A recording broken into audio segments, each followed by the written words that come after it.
Today we're going to move along in our series, Who is Jesus? And we are asking that question because that question is vitally important for how we live our lives now and especially for where we experience eternity, because faith in Jesus is the key to spending forever eternity with the Lord, with Him in heaven. It also is the key to navigating life this side of heaven in our relationships with God and also with each other. So it's a vital question for us to answer. And also through this series, we've been filling in the blank here of Jesus is, and then filling that in. We started out by saying that Jesus is Messiah. We put Messiah in that blank. And then we had a challenge that we gave, and a statement that went along with that challenge. It was, what you believe determines what you do. So how will believing Jesus is Messiah determine what you do? How does it shape you? How does it permeate your whole being and the choices and the responses that you give because of knowing and believing that Jesus is Messiah? Last week we said that Jesus is friend. And the challenge that we gave last week was thank Jesus for being your Messiah and friend, and then also connect with a friend and thank them for their friendship. I hope perhaps many of you had an opportunity to do that. And if you weren't here last week, you have the opportunity to still do that. The challenge goes to you also this week. And if you didn't get the opportunity to do that last week, still look for an opportunity again this week to accept that challenge. Because we said that we all need friends. Jesus needed friends. And we also recognize that there is a risk that goes along with friendship. But yet we said that the risk or the reward far outweighs the risk that's involved in us connecting with and being in friendships. So today, what we want to look at and fill in that blank with is the word compassionate, as Brianna talked about with our children. And I want to do that today by taking you for a moment anyway to this place called Fort Wadsworth, New York. Fort Wadsworth is an old Army post. It is now a part of the National Park Service and managed by them. But at Fort Wadsworth, there is a chapel there that is named for Medal of Honor recipient Father Vincent Capodanno. And I want to share with you this morning through a short video the story of Father Vincent Capodanno. Let's take a look. Father Capodanno was loved by his Marines because he was always right there with them on the front lines. He was told it wasn't his job to go on patrols, but he was often seen jumping onto helicopters at the last minute with his priest gear. He knew that where the fighting was thickest is where a chaplain might be needed the most. On September 4th, 1967, a battle broke out called Operation Swift. U.S. Marines found themselves entirely surrounded by North Vietnamese army and outnumbered 5 to 1. One survivor said the sound of constant artillery was like Niagara Falls. They didn't even know where to shoot back. And right in the midst of that chaos was Father Capodanno. He ran around ministering to people and saving people's lives. One Marine I had the honor of talking to had about 70 pounds of communications gear on his back. Things began to explode around him, and he thought, this is it, I'm going to die. All of a sudden, this guy lands beside me.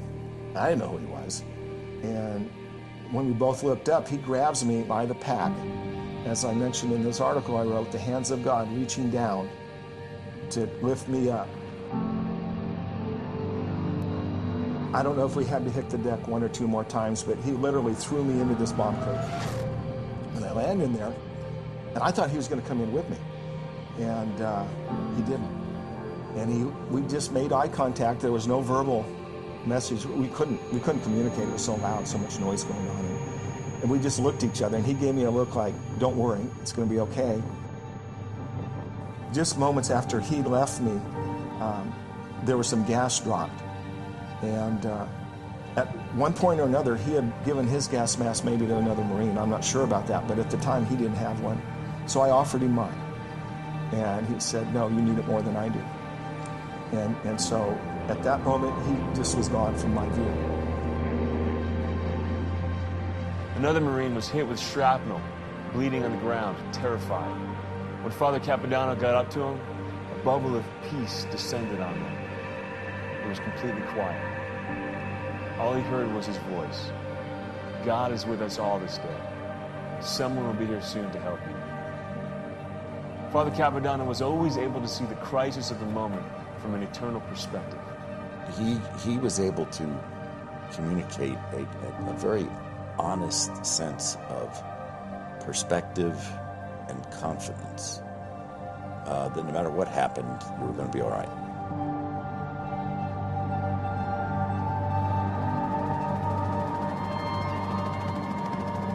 Capodanno didn't survive that day. He was running to minister to a medic who had been shot, just yards from the machine gunner who had targeted him. He was shot 27 times in the back. He died on a field in Vietnam with that medic and with 127 other Marines. He received the Medal of Honor. The USS Capodanno was named after him. He's been declared Servant of God by the Catholic Church. That's the first step toward becoming a canonized saint. His name is on the Vietnam War Memorial. The only way to see it is to kneel.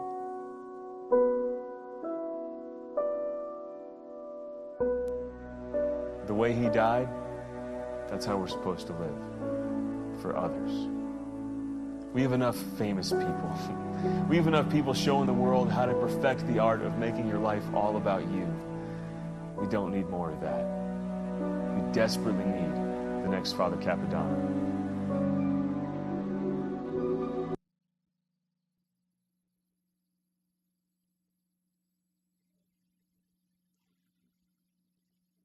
Father Capodanno embodied his love for God in his service for others, and he reflected that love in his willingness to carry his fallen comrades in the most dangerous circumstances to safety. In our theme verse from Isaiah 46, there's another war that has gone on there, in which others were being carried as well. And I want to read that with you today. It's 13 verses that are part of chapter 46, but listen for that word carried and cared for as we look at this morning. Bel and Nebo, the gods of Babylon, bow as they are lowered to the ground. They are being hauled away on ox carts. The poor beasts stagger under the weight. Both the idols and their owners are bowed down. The gods cannot protect the people, and the people cannot protect the gods. They go off into captivity together. Listen to me, descendants of Jacob, all you who remain in Israel. I have cared for you since you were born. Yes, I carried you before you were born. I will be your God throughout your lifetime. Until your hair is white with age, I made you, and I will care for you. I will carry you along and save you. To whom will you compare me? Who is my equal?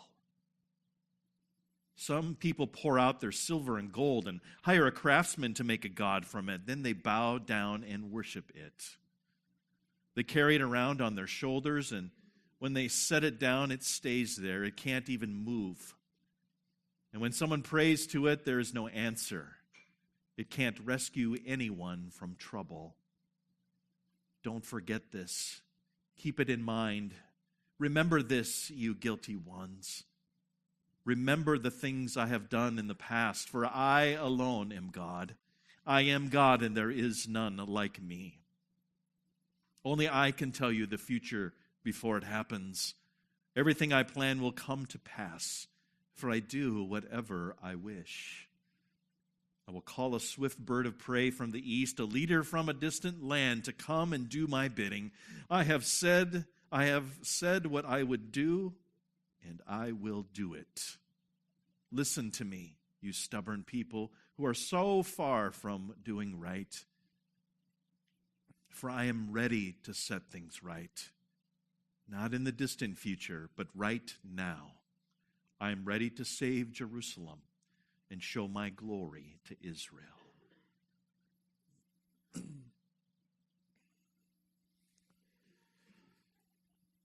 You see, the Babylonians in this part of Isaiah have been conquered by the Persians.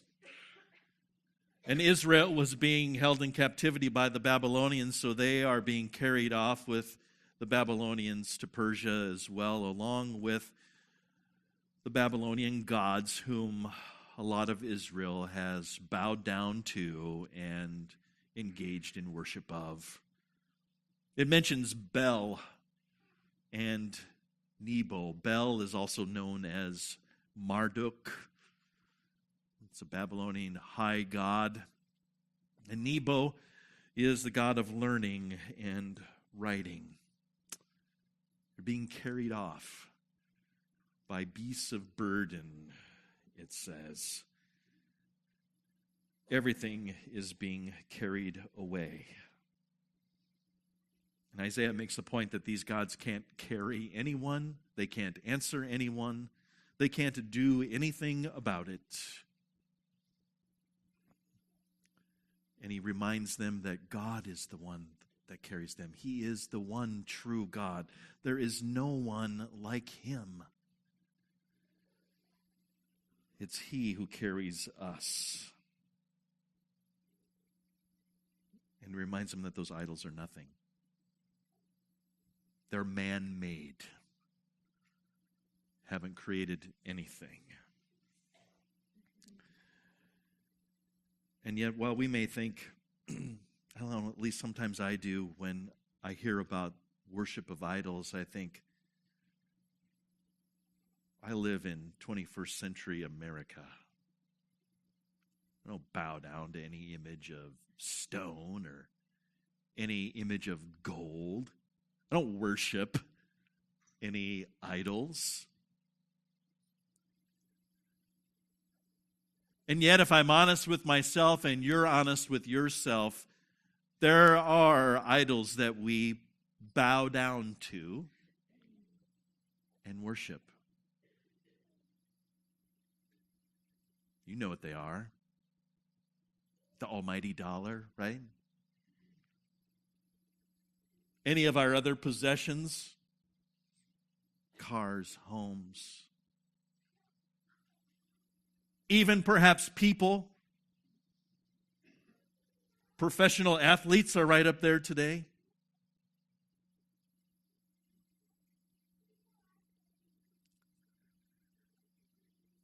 Sorry, Chiefs fans, maybe Patrick Mahomes.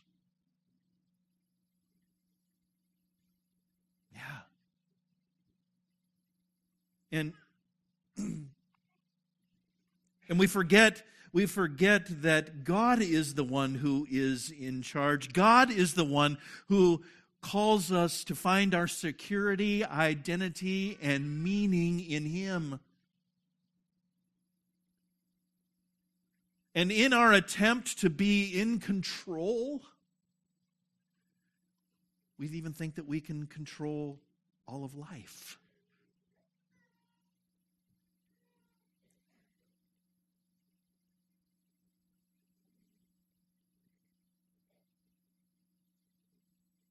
And we develop our own tools to take care of life's issues.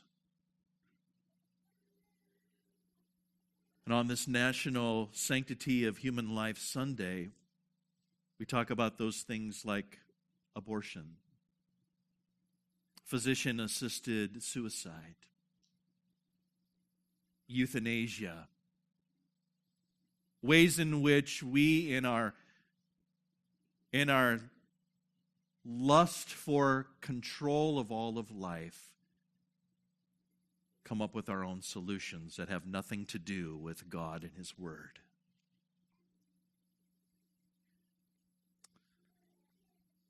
I want to share with you this quote that I found this week in my research and some of the resources from the Lutherans for Life organization. It was very telling, very true, and kind of smacks us all right in the face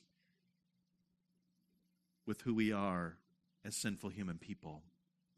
It says, in our pride-induced quest for answers and knowledge, apart from what God says and doesn't say in His Word, we try to dismiss or ignore sinful human nature for the cause of imperfection, disability, and suffering in the world.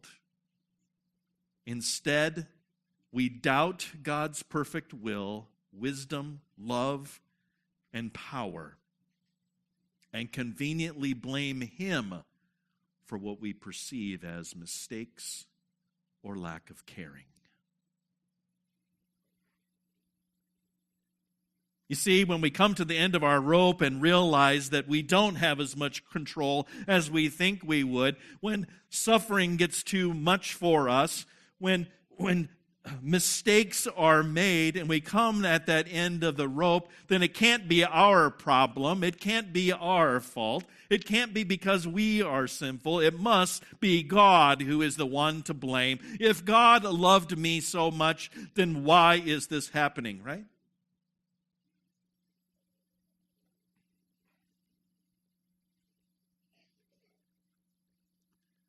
And yet, you see, it's right here. It's right here in these times of suffering, in these times when that little one-word question, why, comes to the forefront of our lives and the seasons that we move through. It's right here where God is calling out, like He is to the people here that Isaiah is speaking to, willing to carry us through.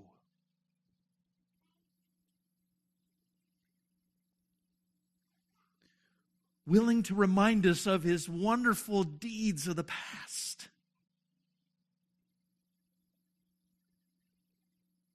To come alongside us and remind us of not just the things that He does in the Bible in the past, but the things that He's done in your life and mine in the past.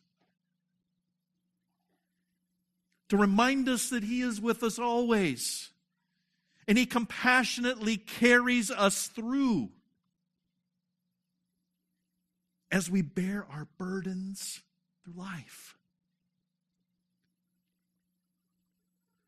After all, God in His compassion and mercy provided us what we needed most of all, and that is forgiveness and life.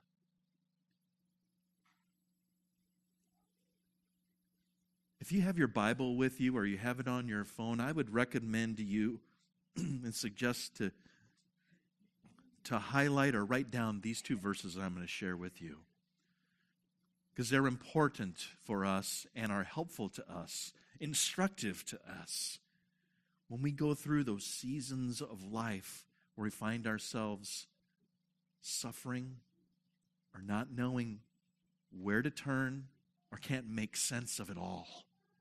When we've realized that we're not as much in control as we think we are.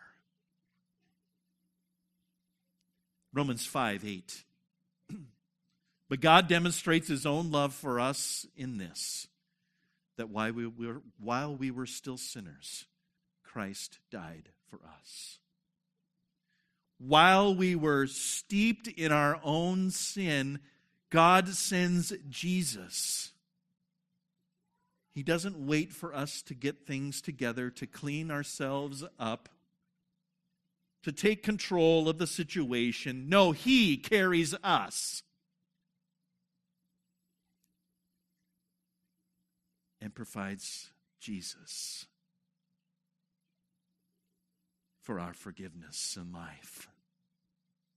Also, another one, Isaiah 41:13.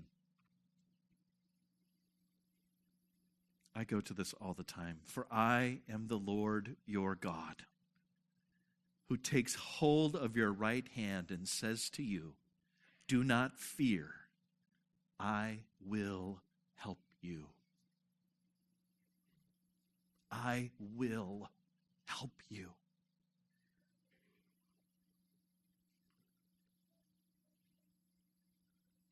In reading that passage, I've said to myself, I know you'll help me. Couldn't you help me like yesterday? Can you bring that help right now? You see, I'm trying to be in control still. God will help in the way that he sees best for you and for me. No one knows you better than God does. We just sang a few moments ago. I almost started to cry too. Nobody loves me like you do.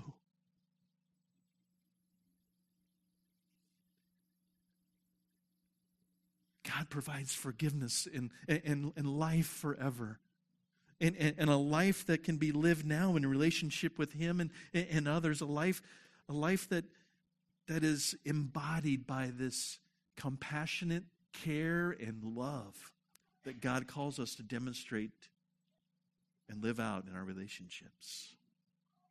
It's the compassionate love of Jesus. A compassionate love that forgives those who have had abortions, for the doctors who've performed them. It's a compassionate, forgiving love that motivates and strengthens those who are suffering and those who will suffer with them.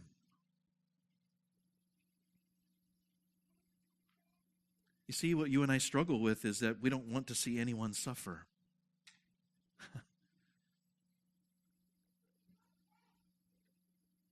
Yet God calls us to suffer with one another.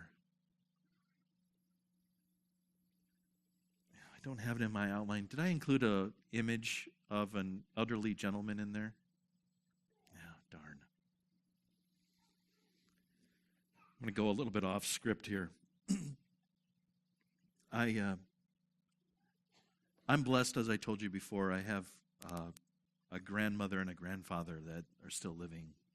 A few months ago, my grandpa fell one too many times, and the decision was made to take him to a more skilled care facility. He has dementia. When I go and see him, he doesn't say much.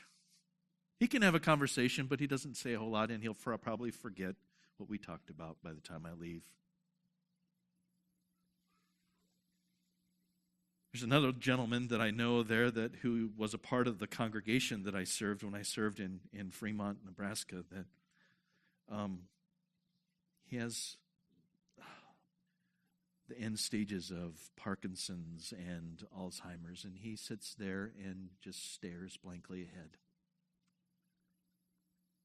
I try to have a conversation with him. I say, Bob, how things going? How's your daughter and your son? And he just stares.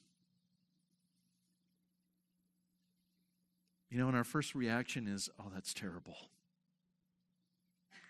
That's just not the way it should be, and you're right. And yet God is still the God of life. God is still the one who has redeemed both of those individuals and has entrusted them through the gift of faith, life everlasting. A life that is free from sin and its effects. A life that is filled with joy and glory. A life that I know and believe in my heart that they are looking forward to. And it's a life that God now calls you and I to look forward to as well as we suffer with those who are affected. We have a God who knows all about suffering. And yet, as odd as it may seem to sound, but God provides those opportunities for us to carry each other's burdens so that we can remind each other of the love and life that is ours in Jesus. Galatians 6:2 reminds us. Carry each other's burdens, and in this way you will fulfill the law of Christ, demonstrating his compassionate care and love. That's what Father Capodanno did.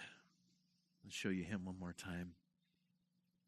It was the baby in the manger that motivated him, the one who lived and died and rose again for you and for me, the one who assures us of life forever, of a real lasting life, a life that God always intended to have us experience apart from sin. And until then, he calls us to carry each other's burdens as we trust in him as the Lord of life, who is in control and who carries us compassionately all the way. So this week's challenge, as one who reflects the compassionate life of Jesus, whose burden will you help carry?